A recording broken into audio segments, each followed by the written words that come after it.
Dating Conversation Mastery. Remember the acronym WIT. We, it, and they. These things are guaranteed to help you build attraction. 1. Start with we statements. For example, if you're on one of those fancy paint night dates, turn to your date and say, "Ooh, I wonder what they're going to have us paint." If the two of you are at some sports game, say this: "Wow, we're really playing well right now." When you prematurely say we or us, even on a first date, it subconsciously brings you two both closer together. It's subliminally saying that you're already something, or that something great can come of this in the future. Number 2, the it.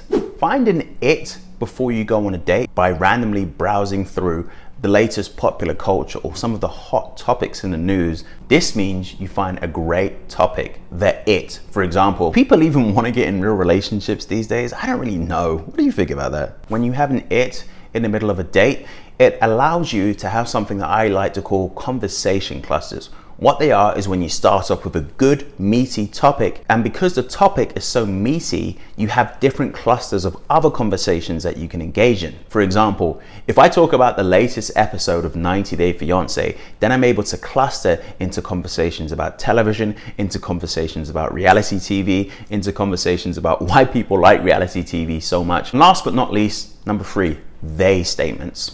If you were introduced to this person by a friend, you can refer to they, meaning, "Oh yeah, Jessica actually told me that you were a really good artist. What inspired you to get into painting?" This shows them that before the date, you've done some homework. You're interested that much that you have gone out of your way to try and find small facets of information about them.